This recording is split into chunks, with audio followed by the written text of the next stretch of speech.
up today, right? Yeah. Excellent. 4 o'clock barrel room. A couple of interesting events I just want you to know about a little bit. Well, one is a little bit in advance, one's not. This is International Education Week. Any of you who are interested in studying abroad, look around for people and so forth. We'll teach you how to go about doing that. Okay? Applying for it and all that sort of stuff. Also today, this afternoon, from 4 to 6, there's a reception for anybody who is internationally involved, and that would include professors, faculty, and staff, food and drink, etc. 4 o'clock, ballroom B. Second, a little further out. Anybody who's interested in doing service work, it's no mistake, particularly in response to the fires. Please know that on Thursday, November 30th, that's the Thursday following Thanksgiving, there will be a post-fire service and internship fair in Shelf 3001. I'll announce this to you again the day before that. 11:30 to 1:30, okay?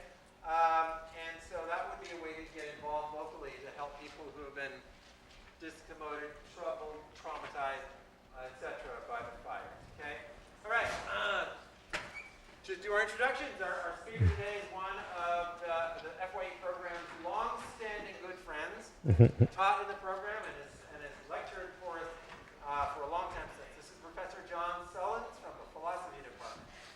He has his PhD from SUNY Binghamton. He's a professor of philosophy at our university. His research interest, and I want to tell you straight up, one of Professor Stearns' hidden agendas, not so hidden agendas here, is to get you excited about the study of philosophy, because they do amazingly cool stuff in the philosophy department, as I think you will shortly see.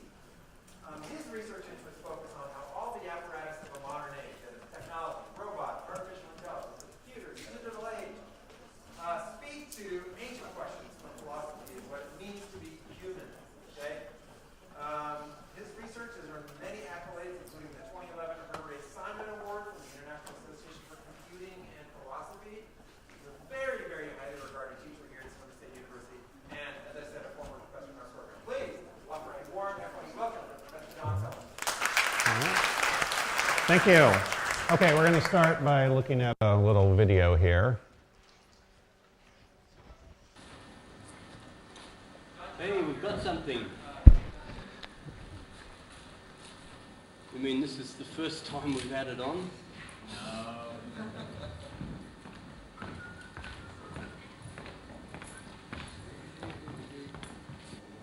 No, there's not enough light.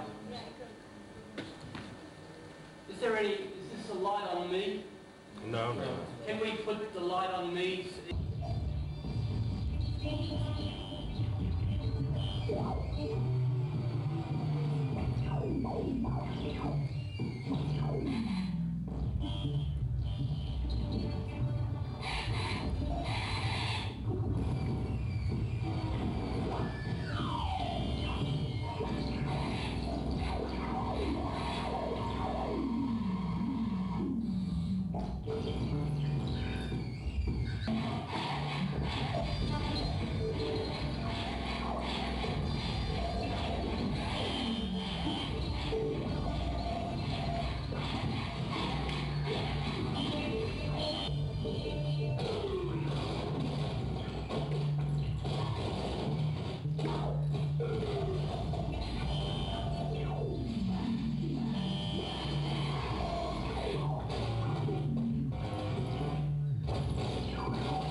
Oh, now it's caught up.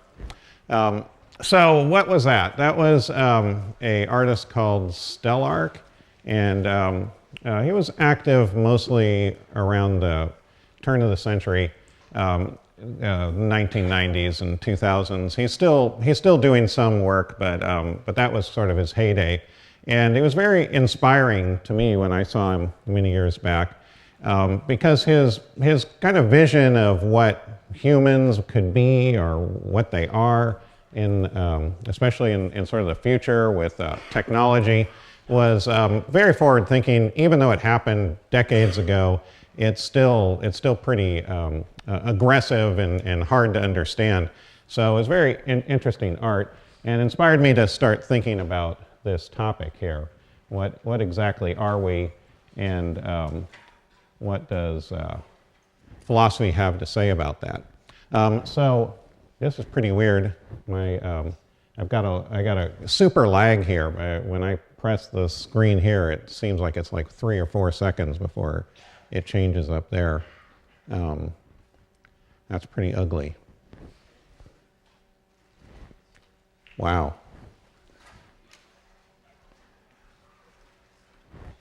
Well, I will try to do my best. What we're seeing here is if you could see it, I'm not sure is there any way we can fix this screen? Yeah, that's your screen, not mine.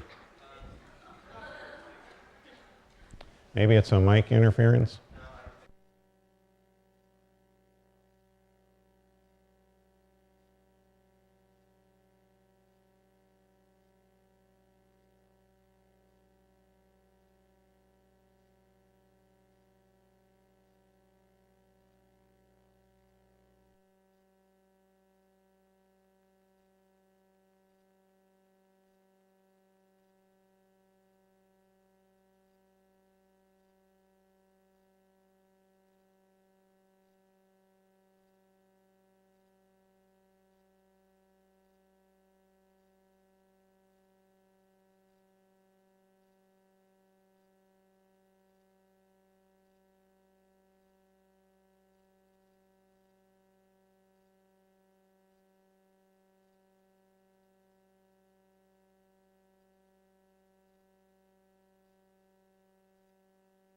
Day, and it worked just fine.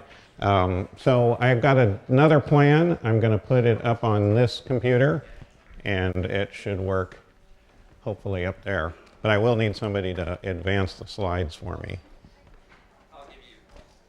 Oh, that? Okay, perfect. I just won't be able to do all the fancy, cool stuff I can do with an iPad. All right, where is Safari?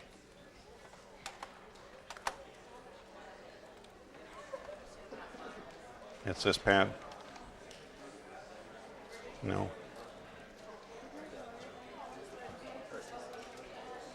Right. Well, this is very unfortunate. Log in.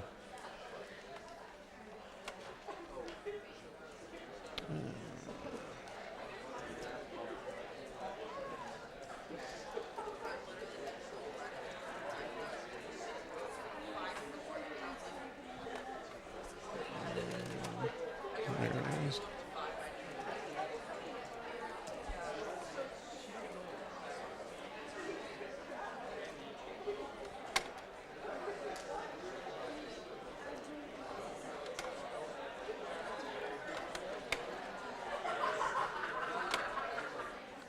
So can we get this screen up there?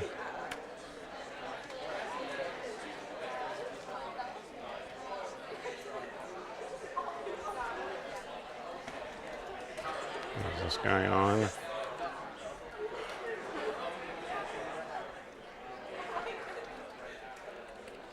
I'm not getting anything.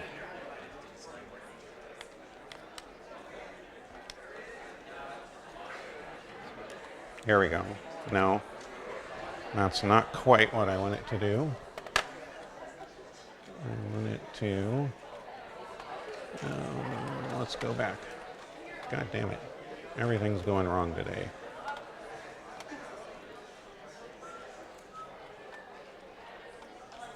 Oh, fuck. That's not a good thing.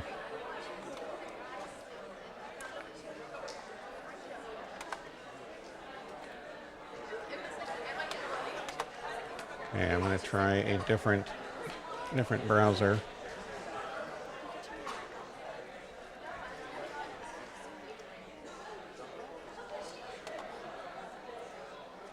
No, I don't need that.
Okay.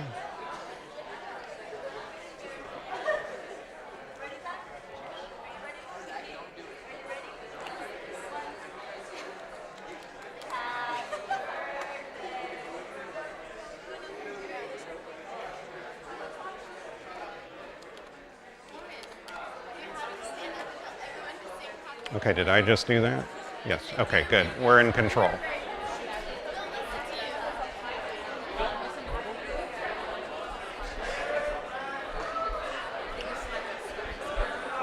Okay, we had to change computers. But this seems to be working somewhat. I won't be able to do my cool zoom in and stuff like I like to do, but this will be better than nothing. Okay, so here we are. An ancient question that has perplexed philosophy for a long time is sort of what are humans and who are we? One of the key concepts within Western philosophy, this is literally carved into a wall at a university, and in Greek there it says notheseaton, and what that means in English is know thyself, right?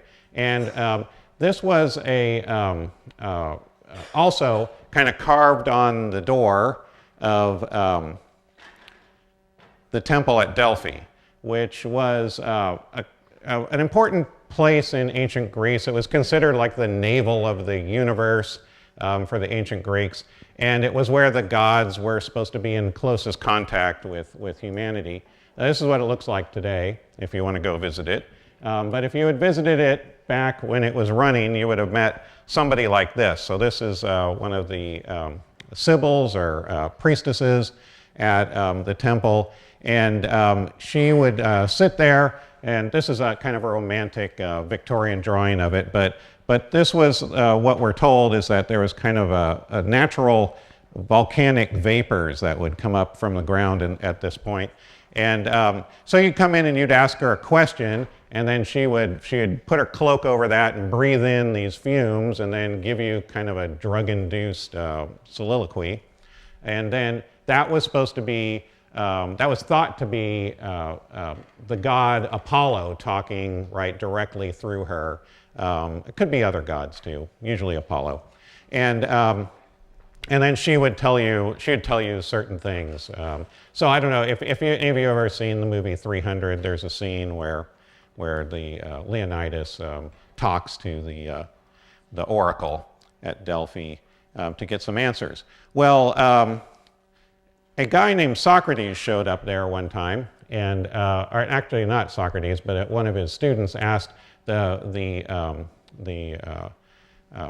oracle who was the wisest person in Greece, and the oracle came back with this answer: no one is wiser than Socrates. Okay, and that's this guy, this kind of dumpy, weird guy, short, didn't look very well, people didn't really like him that much, and Socrates sort of asked this question, well, how am I supposed to be the wisest person in the world?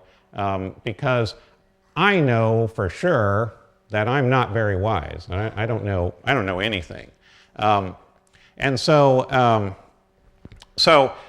then he came to the conclusion that, oh, well, that's why I'm the wisest person, because I'm the only one that admits that I don't know anything, right? I'm the only one that admits that I don't know anything. And I'm the only one actually looking for answers. So his, that sort of attitude has permeated philosophy ever since he came around.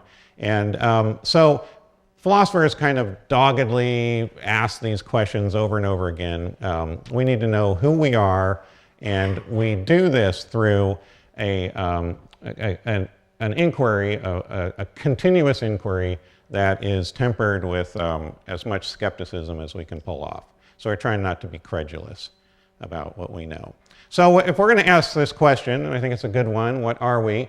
There's a lot of different ways we could go, but one reasonable way to go would be to maybe just kind of look at our distant past. We know a lot more about our distant past than somebody like Socrates ever could have. The ancient Greeks had found fossils. They knew they were there, but they didn't know what they were or where they came from. They thought they might be bones of giants or monsters of some sort. They weren't really clear on what was going on. But we have a little bit better picture, right, of what's going on. So I want to draw your attention. There's a lot of places we could go, but I want to draw your attention to these people. So some of our earliest hominid ancestors. And the reason I want to pick them out, right, why not go further back on the tree or further up the tree? What I'm interested in is that these people seem to be the first kind of ancestors of ours that were fooling around with things like this. So what's this thing? Anybody know? Not just any rock. It's a hand axe, that's right. Because you can see it's been sort of manipulated out here on this end, right? So it's been sharpened to some extent, right, by this person, right? And this kind of creature would use this kind of thing to do all kinds of little stuff, right? Usually taking meat off of a bone is what they did. They probably didn't kill many animals with this. They probably chased away other predators that had killed animals and then ate what was left. That's probably how they lived. So when we look at this is where I wish I could move up and down a little bit more, but we're just going to have to deal with it. So here's a little table that kind of shows you where the first hand axes appeared, and they're right here. And if you could, what you're missing is the bottom of this table here, and this is just millions of years, right? These are hundreds of thousands of years on this scale. So you see the first Homo sapiens, people that kind of look like us, right? They appear somewhere around 200,000 years ago. The oldest wooden spears are 200,000 years older than that, right? So hominids were using those things. Homo erectus in particular, right, which had a long span, right? Homo erectus has beat us by a lot, right? We've only gone this far, and we're probably at the end of that. I don't think I'll be giving a lecture in FYE in the next 4 or 5 years, maybe 3 years at the most, and then we'll be back to making hand axes. Those of us that survive, but Homo erectus survived for a long time, right? And that's the kind of creature that we were looking at over there in the last slide. The oldest stone tools predate Homo erectus by 1 million years, right? So these really odd creatures were using these particular stone tools. And they were all using them. They all sort of looked something like this. How did I do that? Get out of there. Oh, good. Sorry. Okay. So here's the moral of this story. Like when we look back at this table, right? That hand axe. So this creature, the very first one of these creatures, was using one of these hand axes, and the very last one of these creatures was using the same hand axe. Right? So for millions of years, right? 1, 2, 3 million years, right? And a little bit more, 3 million years and change, they're using the same hand axe. Very first Homo erectus used it, very last one used it. They never changed that, right? They never changed it. They never thought, well, let's put it on a stick, right? Let's do something different, all right? So here's the interesting thing. So for millions of years, this technology didn't change, right? Still doing that sort of thing. That's basically 1 million years worth of activity right there. But when we get to Homo sapiens, who are new kids on the block, right, something interesting happens that's very different. So Homo sapiens use hand axes, know how to use them, but they've also done plenty more. Like this thing right here. This guy is like a spaceman in comparison to the early hominids. What's this person got? Yeah, the atlatl, right? What's that thing? So the spear is one thing, right? But the atlatl, that's the key piece of technology here. Where is it? You guys see it? It's that little thing, see his hand right there? That little extra stick he has, right? So he's not holding the spear itself. He's holding the atlatl with 2 fingers on the spear like this. You guys all see that? Right? So what does that give him? What that gives him is he's got this lever, right? He's got this lever, he's got the wrist, and he's got another one, right? Another lever that he's added to his body. So he's basically given himself a little extra arm there, right? And that little extra arm means I get the power from this lever, this lever, this lever, and another one, right? And another one, okay? So as I develop the strength, right, the momentum of this spear, I'm adding an inhuman ability to throw the spear further than I could have with just my unaided hand, right? So this turns out to be a pretty key piece of technology. It's the reason you're sitting in this room, right? If the Homo sapiens hadn't come up with this, lots of different environmental stresses that would have taken us out many thousands of years ago. So this particular thing, you see it in most cultures across the planet, very key piece of technology. The cool thing about it is that I don't know, has anybody in here used one before? No? I could teach you to use it in a week, right? Within a week, you'd be as good as you'll ever be with this thing, right? And you'll be able to take down a deer with it, right? Easily, right? Easily.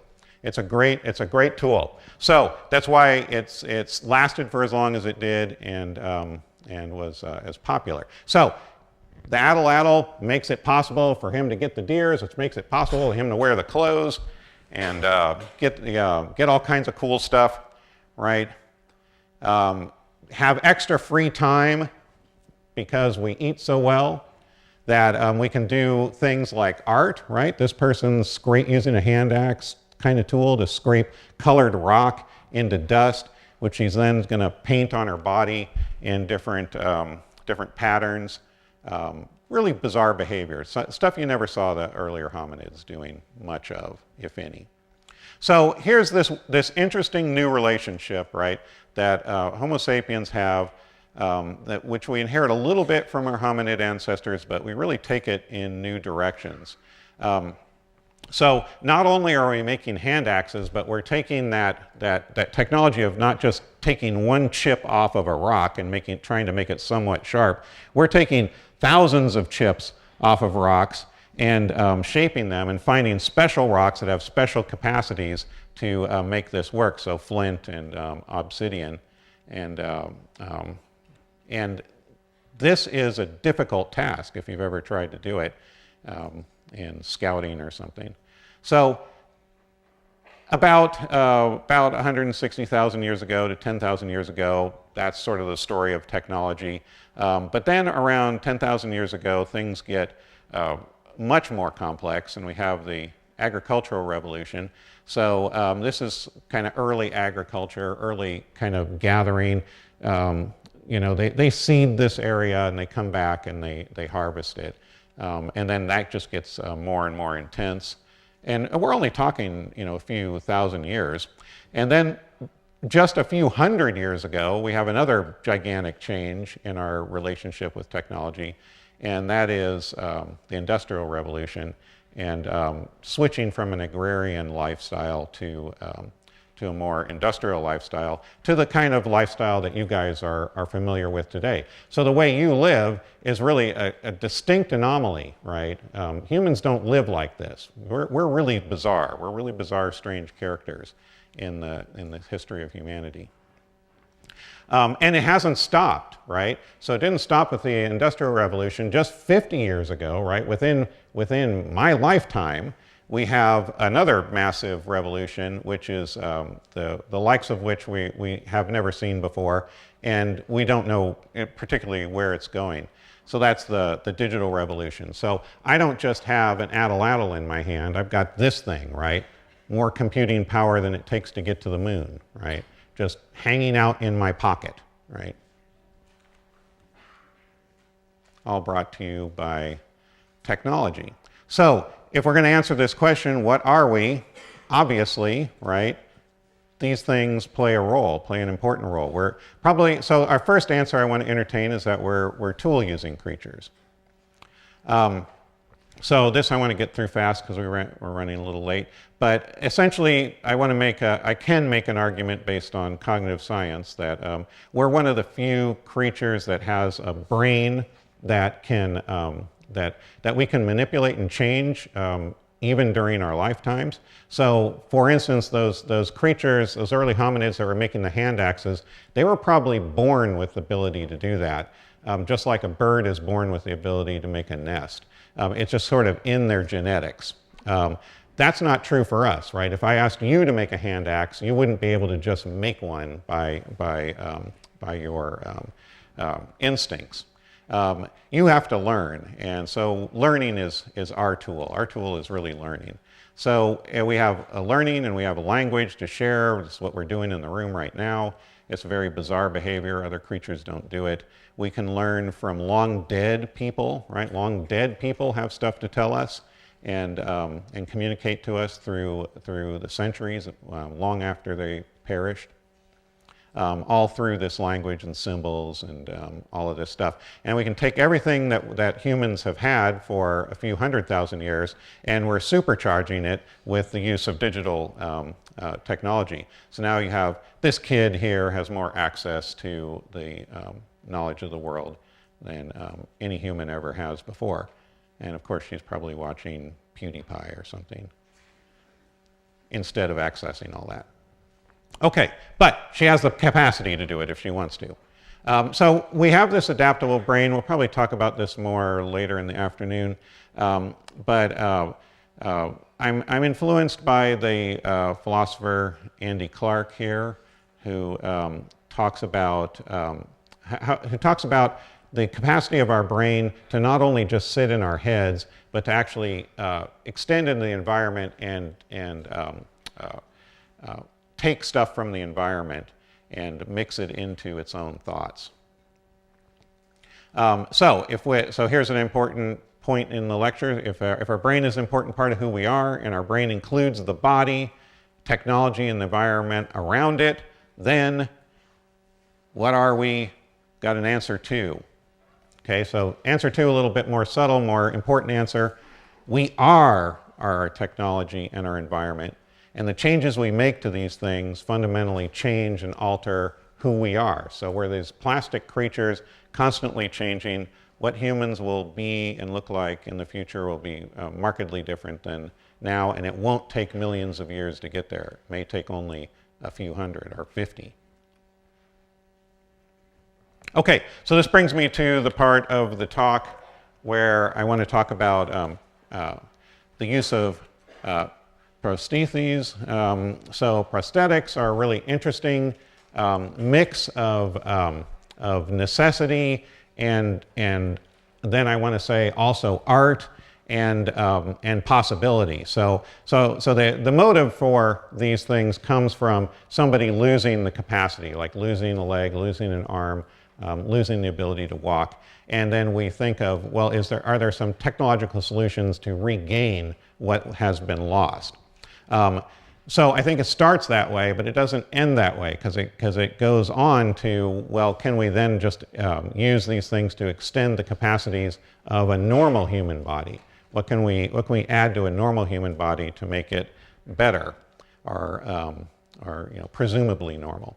So we'll look at a few examples here. This guy is himself a little disabled, and he's been working on this for a long time now. That's where he started when I first started hearing about him. This is sort of where he is today with this suit. So what it is it's a assistive limb exoskeleton, which if you're a little weak in your legs or upper body, it can help you kind of gain some control there. And it's starting to look a little bit more useful than it did when it first started. But he's been devoting his life to the construction of this thing here. You may remember this guy. He's kind of a jerk. It's okay if you don't really remember him, but you should remember what happened here. So this was the first time that a athlete who was missing a limb was asking to be in the Olympics, not as a not in the Special Olympics, right? But he wanted to be in the actual Olympics, right? And he wanted to be in the actual Olympics because he was competitive with actual runners, right? And so this has continued, and we see a lot of this, right? Here's Pistorius in London, right? Double amputee, right? And this guy, I forgot, this guy's the jerk. The other guy is probably okay. This guy's an asshole, all right? But he did extremely well in the Olympics. Didn't win, but he did extremely well. And then after 2012, the next Olympics, more runners like this wanted to be in the games, and runners like this started complaining. Right? They said, "No, we don't want these guys in the race." Why were they doing that?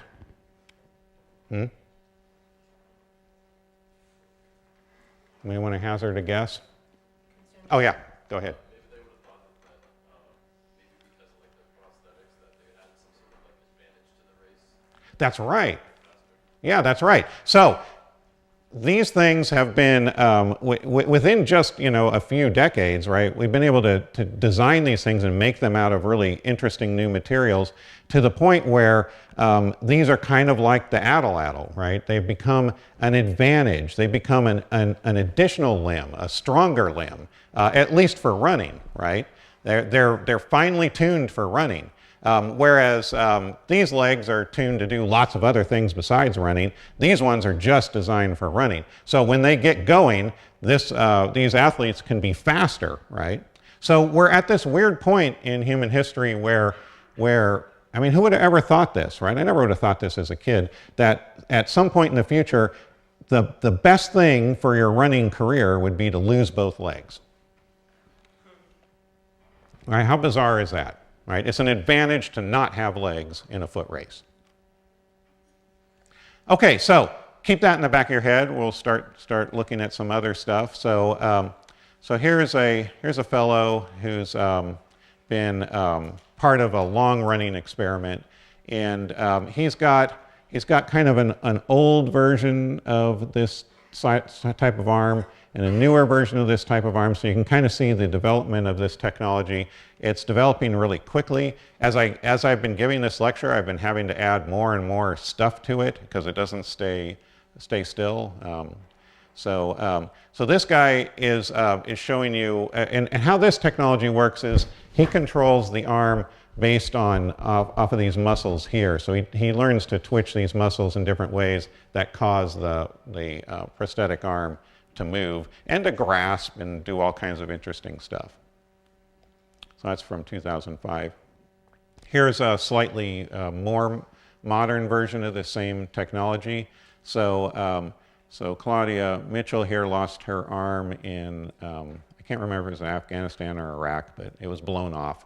And a lot of money. See, these wars that we've been in, been horrible experience. But the Department of Defense has been pumping tons of money into this technology. So we've seen some incredible advances rather quickly because of the vast amounts of money that are being put into this. So this particular arm, again, it's just a little bit better version of the one we saw before. It's still controlled by different nerve endings. All kinds of cool stuff going on there. Okay, we've got this one from 2013 because fine motor skills are difficult with these earlier prosthetics. But you can see here we're getting much better. He can pick up an egg without destroying it. You can see there's no wires, visible wires that you see anywhere on here. He can type with the arm, do all kinds of interesting stuff. Here's another one, 2013, received a prosthesis with direct connection to bone, nerves, and muscles. So what's happening is we're moving from from using muscles that weren't meant to control your arm to actually getting wires down into where the arm was missing and then interfacing with the technology right from there. So sort of replacing the whole muscle and nerve system that was lost. Kind of here's a interesting ethical question. We can talk about this later today. So this guy was in this experiment, right? Really loved it, right? Got this arm and it was really changed his life. And then the experiment was over and they said, we need our arm back.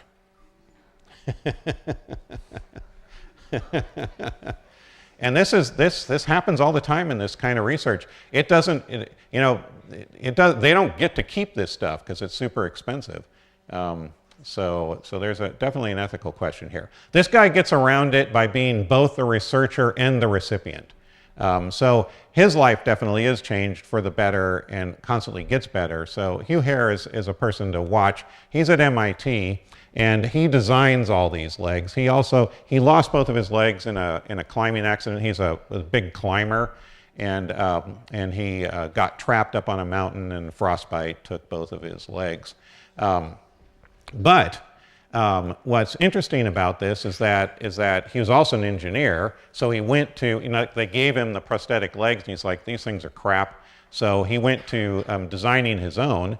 And since then he designs all kinds. So now he has all kinds of different legs. And again, just like the runners, he's designed legs. Like it turns out that human legs aren't really that great for climbing. What he's designed is legs with little like mountain goat feet, right? So he looked at how mountain goats use their feet for climbing. They can do all kinds of crazy stuff on mountains. So he just gives himself some mountain goat feet when he's climbing, climbs like a maniac, right? And then when he's back in town, he puts on a different set of legs, right? So he has this great quote, which I want you to think about sort of philosophically, right? He says, look, every year I look in the mirror and my upper body is getting older and worse, right? Every year, getting older and worse. Every year, my legs get better, right? Because he has the latest technology in his legs every year. They're updating constantly, right? Just like your phone, right? I'm so pissed off about my phone. I got a Pixel 1, the Pixel 2 came out, and they won't let me upgrade. I'm really pissed off about it. So imagine the point in the future where you're thinking that about your arm. You're like, I got the iArm 2028, and it's 2030, and I'm sick of it, right? I want the iArm 2030, right?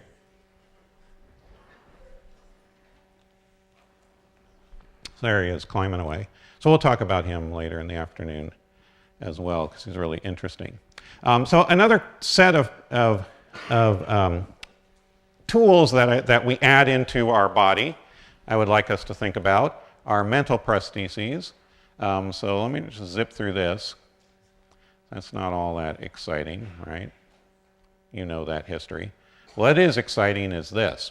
How far can these things go? So I want you to think about a monkey with a 900-mile-long arm. So this monkey started with this arm. So this monkey is using a prosthetic arm, and this prosthetic arm is controlled by the monkey's brain. So when the monkey thinks, I want to move my arm, it moves a robotic arm, right? Just like you're doing this, you can do this, right? The monkey, we can tie its arms down like this, put a robotic arm next to it, and the monkey can move that arm to do what it wants to do, right? So it doesn't have to be in the same room, right? So look at that. That's like Robo-Monkey, right? He's got like a gigantic industrial robot arm, right? Total control of it, right? We can put those robotic arms in another location, 900 miles away, and just give the monkey sort of VR sensibility of moving that arm, and it will move it, right, 900 miles away. Okay, so monkeys can do that. Can we do that? Certainly we can. I'll show you these videos later today. If we can have a 900-mile arm, we can definitely have astronauts on the ground, right? So no reason to send astronauts up into space. They can run this body just like their own body right here on Earth. We can have surgeons don't have to be physically located where the surgery is going. So we can have robotic machines that are tied in with the brain of the surgeon. Surgeon could be in their office, at the golf course, right, playing golf and doing surgery. Currently, we don't do that. Currently, the surgeon is just on the other side of the room.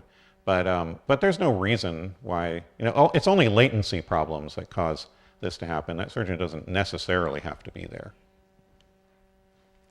We can do telepresence in soldiers, and this is absolutely likely to happen within the next 50 years or so. We'll have soldiers, they won't leave home. They will be controlling the weaponry as if it was their own body in locations all over the planet. So we'll have all these unmanned material out there, but it's manned by the brain of a soldier somewhere else. Like this guy's doing right here. So he's controlling that robot with his brain. And we will be able to do that relatively soon.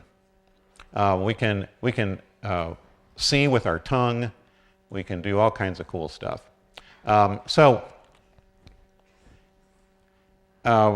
This guy I want to talk about a little bit later this afternoon as well, but let me just tell you a couple of things that he's doing. So he's really interested in this, and he really pushes the weird end of this.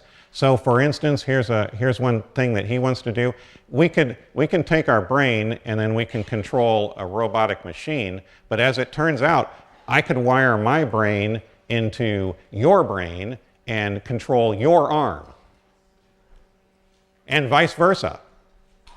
So this is the kind of thing that he is really interested in, and he does this super bizarre experiments. I'll just tell you this one because it gets a rise out of every audience. Him and his girlfriend have tried this because they want to be able to make love in a way that he's controlling her body and she's controlling his body.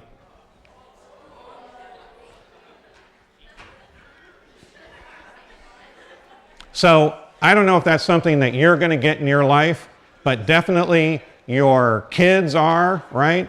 And you're going to be looking at your kids and you're going to go, "You kids, we didn't do that. Back in our day, we had sex the old-fashioned way." Okay, so that brings us back to Stelarc, and we're nearly done here.